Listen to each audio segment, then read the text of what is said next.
Silêncio no estúdio. Gravando.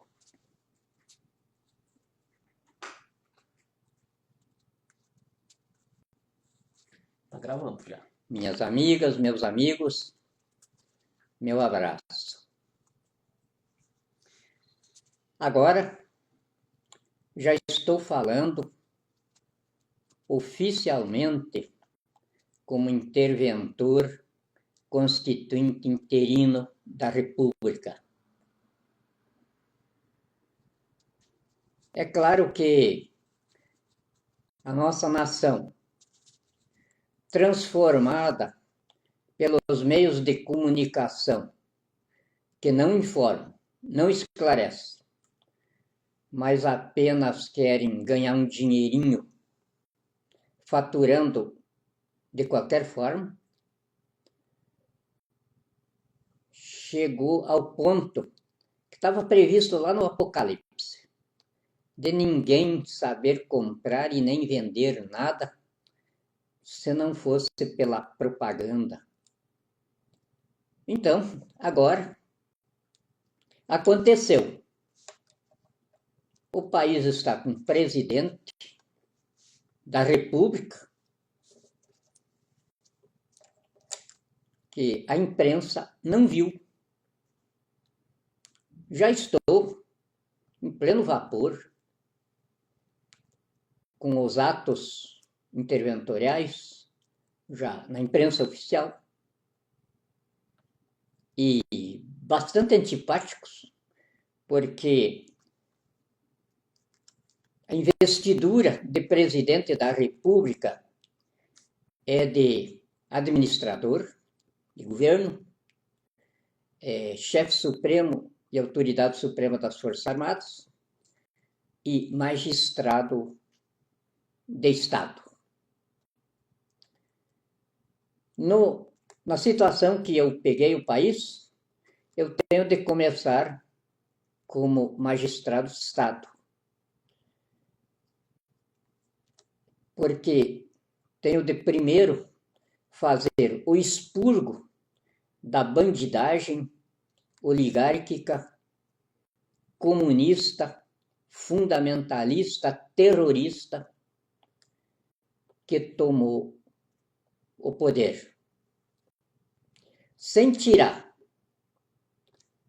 essa casta da vida pública do país, nós não temos como instalar o país no canteiro de obras que vai recuperar a nossa força empresarial ao progresso e absorver a força de trabalho no emprego.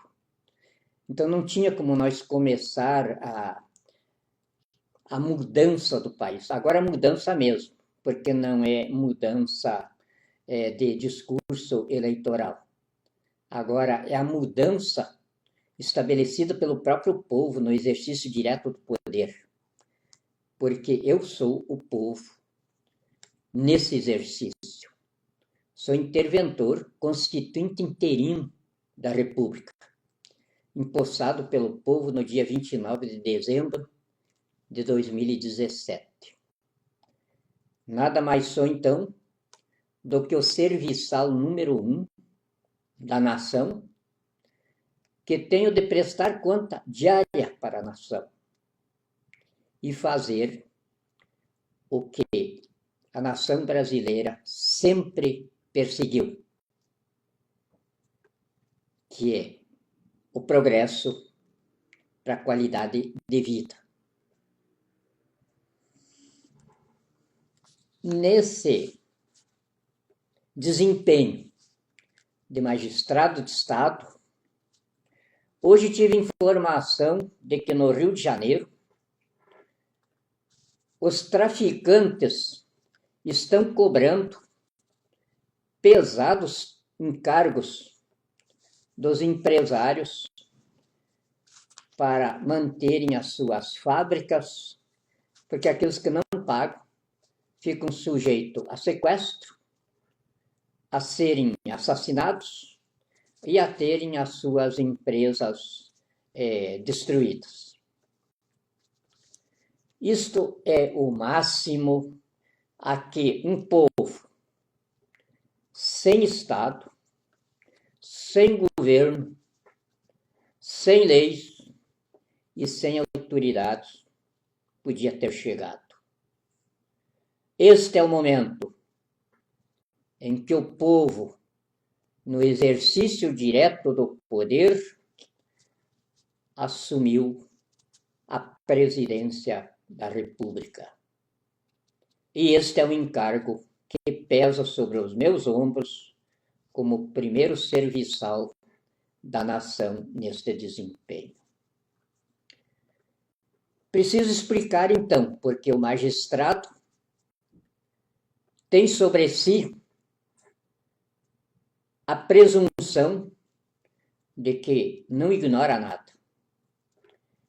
Tem supremacia de cátedra, tem conhecimento pleno de causa e tem domínio da vida civilizada. E é estas as identificações que me situam na presidência da República. Temos muitos equívocos aí, mas destaco o equívoco de um subordinado meu, comandante do Exército. Fez várias explanações, dizendo que as Forças Armadas estavam acomodadas porque as instituições estavam funcionando. E justificava que o banditismo seria natural da democracia. Banditismo no qual ele assassinou 27 soldados nas suas incursões na favela da Maré.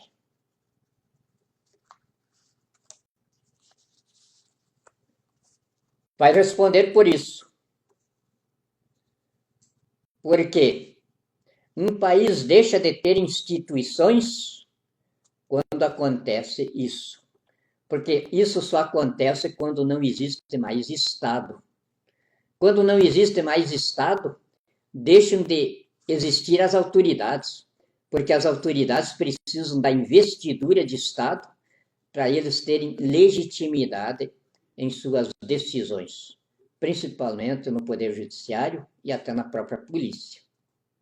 Senão, se tornam gangues contra gangues, quadrilhas contra quadrilhas, bandidos contra bandidos, que o ministro Gilmar Mendes deixou bem claro quando uma quadrilha de magistrados prendia alguém e ele, com uma quadrilha no Supremo Tribunal Federal, mandava soltar. Dr. Gilmar Mendes não estava ganhando nada de bandidos para fazer isso. Apenas repetiu Sansão. Desta vez, como palhaço Sansão, derrubando o circo do que ele chama de democracia, do que ele chama de Estado de Direito, que nada mais é do que um antro de bandidos, bandidos covardes, bandidos da pior espécie, que ele derrubou em cima de si, porque o próprio Supremo Tribunal Federal, que a Constituição estabelece como a Corte Constituinte, oráculo supremo do saber jurídico da nação, perdeu essa qualidade quando fundiu-se com a bandidagem oligárquica, comunista, fundamentalista, terrorista no poder. Quando começou a receber advogados dos bandidos nomeados para ministros do Supremo. Aí acabou o colegiado constituinte do Supremo Tribunal Federal, porque eles passaram a ser considerados pelo direito, pela lei e pela própria justiça pelo princípio universal de acusação penal. Quem se associa com bandido ou com gangues de bandidos, se faz culpado pelos crimes que eles praticam. Então, o Supremo Tribunal Federal nosso se tornou culpado com essa bandidagem em crime contra a humanidade, sofrida no extermínio de mais de 7 milhões de brasileiros, que eles mataram por todos os tipos de violência, de desumanidade, que você possa imaginar nestes últimos 14 anos. Eu, como magistrado de Estado, tento ser claro: o povo brasileiro não terá complacência com esses magistrados. Responderão por esses crimes. Responderão por 36 trilhões de reais roubados dos cofres públicos. Responderão pela destruição da pátria, que chegou ao ponto de sofrer 53 mil eliminações por ano de pessoas nos corredores de extermínio do trânsito, onde mais 135 mil outras pessoas ficam aleijadas e feridas. Evidente que a nação não me colocaria na magistratura de Estado para distribuir perdão.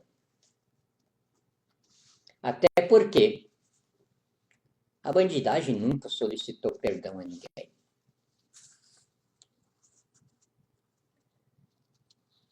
Então, o povo, no exercício direto do poder,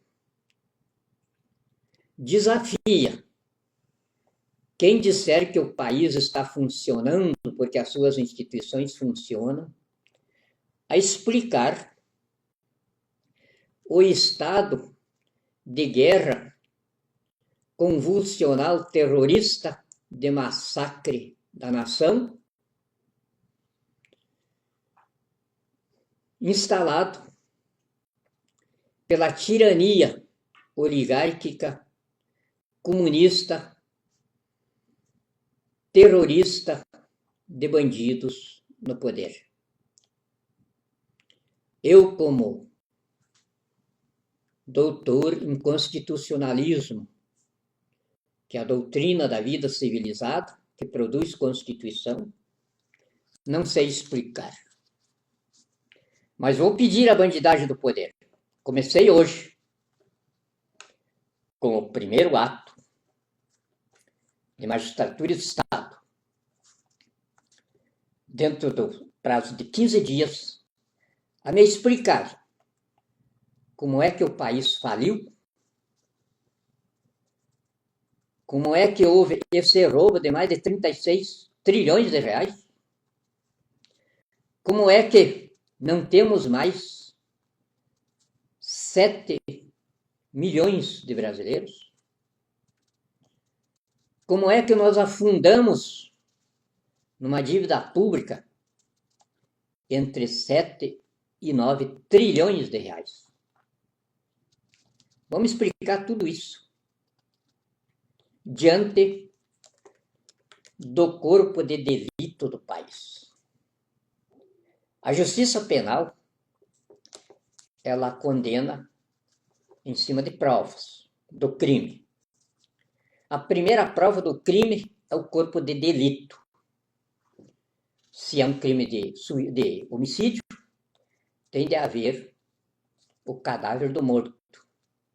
E o cadáver do morto registrando os feridos para que os peritos identifiquem as armas com as quais praticaram o crime, se o autor não for preso em flagrante. que não é o caso da bandidagem comunista terrorista no poder, porque eles são os autores, o corpo de delito do país, que está aí, morto por uma falência que o reduziu a 1/3 do seu tamanho econômico em 2003,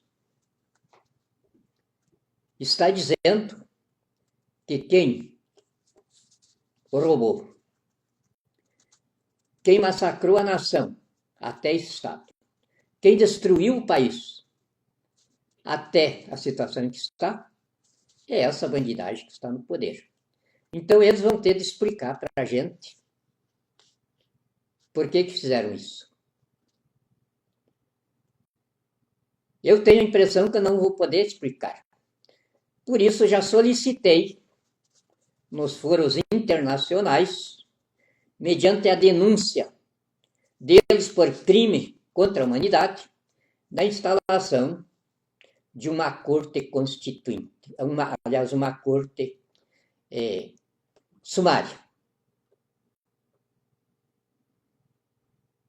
Porque com bandidos dessa espécie não se pode ter complacência, a não ser a complacência de não se fazer eles sofrer agonia por muito tempo.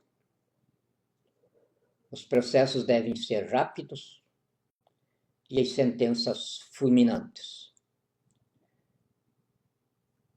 Eu tenho de dizer,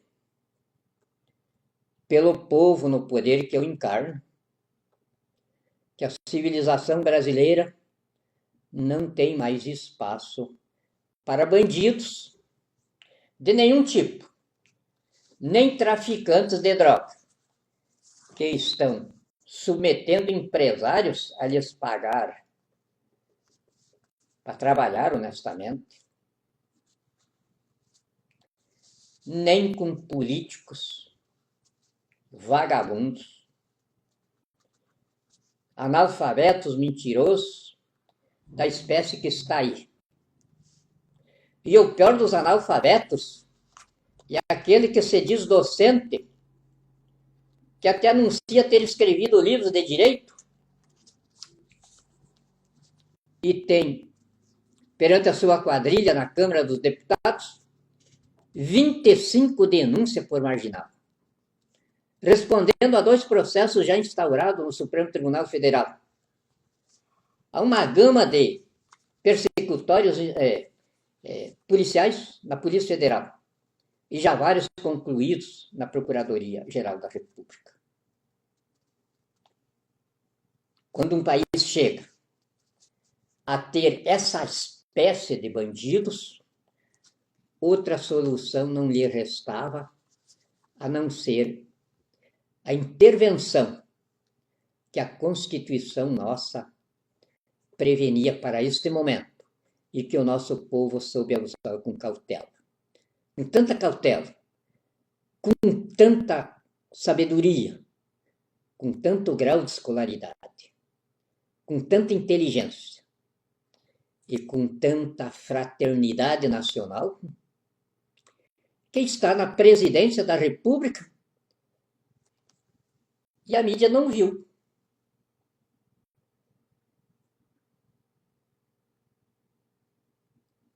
Com este fato, eu convido os que ainda não raciocinam a começarem a usar o cérebro para pensar. Muito obrigado.